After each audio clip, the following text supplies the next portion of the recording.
Hello friends, എല്ലാവർക്കും പുതിയ വീഡിയോയിലേക്ക് സ്വാഗതം. നമ്മളിന്ന് ഉണ്ടാക്കാൻ പോകുന്നത് വെള്ളയപ്പമാണ്. നല്ല ടേസ്റ്റി ആയിട്ട് നല്ല സോഫ്റ്റായിട്ട് എങ്ങനെ വെള്ളയപ്പം ഉണ്ടാക്കാം അതാണ് നമ്മളിന്ന് വീഡിയോയിൽ നോക്കുന്നത് കേട്ടോ. അപ്പോൾ അതിന് മുന്നേ നമ്മുടെ ചാനൽ ഇതുവരെ സബ്സ്ക്രൈബ് ചെയ്തിട്ടില്ലെങ്കിൽ സബ്സ്ക്രൈബ് ചെയ്യാനായിട്ട് മറക്കരുത്. അപ്പോൾ ഞാനിവിടെ 250 ml കപ്പ് കൊണ്ട് 1.5 കപ്പ് പച്ചരിയാണ് എടുത്ത് വെച്ചിട്ടുള്ളത്. ഇതിപ്പോൾ നല്ല പോലെ കഴുകിയതിന് ശേഷം 8 മണിക്കൂർ വെള്ളം ഒഴിച്ച് കുതിർക്കാൻ വെച്ചിട്ടുണ്ടായിരുന്നു. 8 മണിക്കൂറിന് ശേഷം ആ വെള്ളമൊക്കെ കളഞ്ഞ് നല്ലപോലെ വാർത്തെടുത്ത് വെച്ചിട്ടുള്ള അരിയാണ്. ഞാനിതൊരു മിക്സിയുടെ ജാറിലേക്ക് ഇട്ട് കൊടുക്കുകയാണ് കേട്ടോ.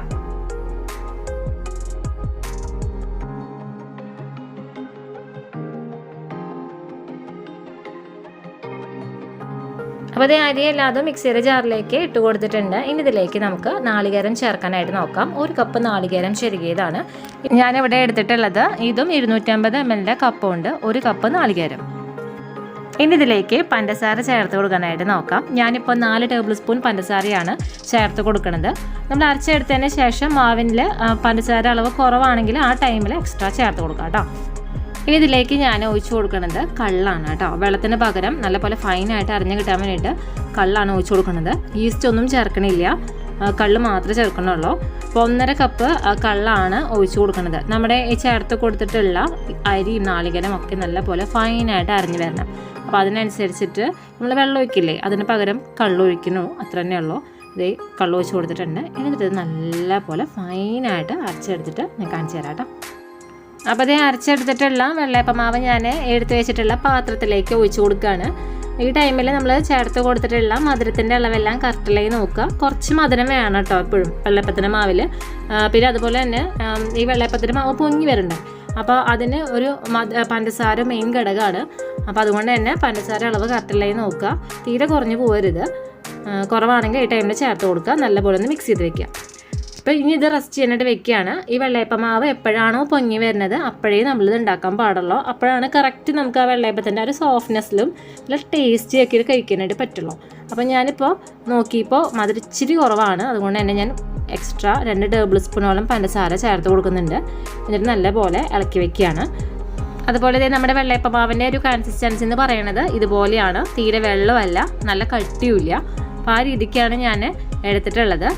ഞാനിപ്പോൾ ഈ വെള്ളയപ്പം മാവ് വൈകുന്നേരമാണ് കൂട്ടി വയ്ക്കുന്നത്. നാളെ മോർണിംഗ് ബ്രേക്ക്ഫാസ്റ്റിന് വേണ്ടിയിട്ടാണ് ഉണ്ടാക്കാനായിട്ടാണ് ഞാൻ നോക്കുന്നത് കേട്ടോ. അതുകൊണ്ട് തന്നെ ഞാൻ ഓവർനൈറ്റാണ് ഇത് റെസ്റ്റ് ചെയ്യാനായിട്ട് വെക്കുന്നത്. അതുപോലെ തന്നെ ഈ മാവ് വെക്കുമ്പോൾ ടെമ്പറേച്ചർ കൂടുതൽ വീടിൻ്റെ ഏത് സൈഡിലാണ് അവിടെ വെക്കാനായിട്ട് ശ്രദ്ധിക്കുക കേട്ടോ. അപ്പോൾ നമുക്ക് പെട്ടെന്ന് പൊങ്ങി വന്നോളും. ഈ മഴക്കാല സമയങ്ങളിലൊക്കെ ആണെങ്കിൽ ഭയങ്കര ബുദ്ധിമുട്ടാണ് പൊങ്ങി വരാനായിട്ട്, കുറച്ച് സമയം എടുക്കും. എന്തുണ്ടെങ്കിലും പൊങ്ങി വന്നതിന് ശേഷമേ വെള്ളയപ്പം മാവ് ഉണ്ടാക്കാനായിട്ട് പാടുള്ളൂ. അപ്പോഴാണ് ആ ഒരു ടേസ്റ്റും ആ ഒരു സോഫ്റ്റ്നെസ്സും കിട്ടുള്ളൂ. പൊന്തി വന്നിട്ടില്ലെങ്കിൽ പൊന്തി വരുന്ന വരെ വെയിറ്റ് ചെയ്യുക കേട്ടോ. അപ്പോൾ അടുത്ത ദിവസമായിട്ടുണ്ട്. ഞാൻ നോക്കിയപ്പോൾ ഇത് കണ്ടില്ലേ, നമ്മുടെ മാവ് ഇവിടെ പൊന്തി വന്നിട്ടുണ്ട്. ഞാനിപ്പോൾ തലേ ദിവസം ഒരു 4 മണിക്കൊക്കെ ഇത് അരച്ച് കൂട്ടി വെച്ചിട്ടുണ്ടായിരുന്നു. ഇപ്പോൾ കാലത്ത് 9 മണിക്കാണ് ഉണ്ടാക്കാനായിട്ട് പോകുന്നത്. അപ്പോൾ അത്രയും സമയമാണ് ഞാൻ റെസ്റ്റ് ചെയ്യാനായിട്ട് വെച്ചിട്ടുണ്ടായിരുന്നത് കേട്ടോ. ഏകദേശം ഒരു 17 മണിക്കൂർ. അപ്പോൾ അതെ 17 മണിക്കൂർ വേണ്ടി വന്നു എന്ന് ഞാൻ പറയണില്ല. ഇപ്പം ഞാനിപ്പോൾ വെച്ച സമയമാണ് പറഞ്ഞത്. നമ്മുടെ മാവ് എപ്പോഴാണ് പൊന്തി വരുന്നത് അപ്പോൾ ഉണ്ടാക്കാനാണ് ഏറ്റവും നല്ലത്. പൊന്തി വന്നിട്ടില്ലെങ്കിൽ ആ ഒരു പെർഫെക്ഷൻ കിട്ടിയെന്ന് വരില്ല വെള്ളയപ്പത്തിന്. അതും ഞാനിപ്പോൾ കള്ള് ഒഴിച്ചിട്ടാണ് ഉണ്ടാക്കിയിട്ടുള്ളത്. അതുപോലെ തന്നെ കള്ള് ഒഴിച്ചിട്ട് മാത്രമല്ല കേട്ടോ വെള്ളയപ്പം ഉണ്ടാക്കുക. എല്ലാവർക്കും അറിയുമെന്ന് വിചാരിക്കണം. ഇൻസ്റ്റൻറ്റ് ഈസ്റ്റ് വെച്ചിട്ട് ഉണ്ടാക്കാം, അതുപോലെ തന്നെ സാധാ ഈസ്റ്റ് വെച്ചിട്ട് ഒക്കെ ഉണ്ടാക്കാനായിട്ട് പറ്റും. അതിൻ്റെ വീഡിയോസൊക്കെ ഞാൻ ചെയ്യാം കേട്ടോ. അപ്പോൾ ഞാനിപ്പോൾ കള്ള് കിട്ടിയത് കൊണ്ട് അത് വെച്ചിട്ടുണ്ടാക്കിയത് മാത്രം. അപ്പോൾ നല്ല പോലെ ഇതേപോലെ നന്നായിട്ടൊന്ന് മിക്സ് ചെയ്യുക. ഈ പൊന്തി വന്നിട്ടുള്ള ഈ മാവിനെ ജസ്റ്റ് ഒരു കയ്യിൽ വെച്ചിട്ട് ഞാൻ നേരത്തെ ചെയ്യുന്നത് കണ്ടില്ലേ, ഇതേപോലെ നല്ല പോലെ മിക്സ് ആക്കി എടുക്കുക. ഇനി ഇതിലേക്ക് ഒരു നുള്ള ഉപ്പ് ചേർത്ത് കൊടുക്കാനായിട്ട് നോക്കാം. ഏകദേശം ഞാനിപ്പോൾ ഒരു 1/4 ടീസ്പൂണോളം ഉപ്പാണ് ചേർത്ത് കൊടുക്കുന്നത്. ഉപ്പ് ചേർത്ത് കൊടുത്തതിന് ശേഷം വീണ്ടും മാവ് നല്ലപോലെ ഒന്ന് മിക്സ് ചെയ്ത് കൊടുക്കുക. അപ്പോൾ ഈ വെള്ളയപ്പം ഉണ്ടാക്കാനായിട്ട് ഞാനൊരു അപ്പച്ചട്ടി അടുപ്പത്ത് വെച്ചിട്ടുണ്ട്. അപ്പച്ചട്ടി ഇല്ലാത്തവർ ദോശത്തവയില്ലേ അത് വെച്ചിട്ട് അതിലും ഇച്ചിരി കട്ടിയിൽ തന്നെ കൂടുതൽ പരത്തി എടുക്കാണ്ട് അങ്ങനെ ഏകദേശം ഒരു മീഡിയം രീതിയിൽ പരത്തിയിട്ട് അങ്ങനെയും ഉണ്ടാക്കണമെങ്കിൽ ഉണ്ടാക്കാം. അപ്പച്ചട്ടി ഇല്ലെങ്കിലത്തെ ഒരു കാര്യമാണ് പറഞ്ഞത്. അപ്പോൾ ഞാനിത് അപ്പച്ചട്ടി ഉള്ള കാരണം അപ്പച്ചട്ടിയാണ് വെച്ചിട്ടുള്ളത്. അത് ചൂടായിട്ടുണ്ട്. ഈ അപ്പച്ചട്ടിയുടെ ഫ്ലെയിം ഞാൻ വെച്ചിട്ടുള്ളത് ലോ ടു മീഡിയത്തിൻ്റെ ഇടയിലാണ്. ഇതിലേക്ക് ഒരു കയ്യിൽ മാവ് ഒഴിച്ച് കൊടുക്കാം. അപ്പോൾ അതേ മാവ് ഒഴിച്ചു കൊടുത്തിട്ടുണ്ട്. ശേഷം ഇതുപോലെ ഒന്ന് ചട്ടി പിടിച്ചിട്ട് ചുറ്റിച്ചെടുക്കുക. ഇനി ഇതൊന്ന് അടച്ചു വെച്ചിട്ട് വേവിക്കാം. അപ്പോൾ അടച്ചു വെച്ചിട്ട് 2 മിനിറ്റിന് ശേഷം ഞാൻ തുറന്ന് നോക്കുകയാണ്. അപ്പോൾ അതേ വെള്ളയപ്പം ആയി വന്നിട്ടുണ്ട്. ഇത് നമുക്ക് ചട്ടിയിൽ നിന്ന് എടുക്കാനായിട്ട് നോക്കാം കേട്ടോ.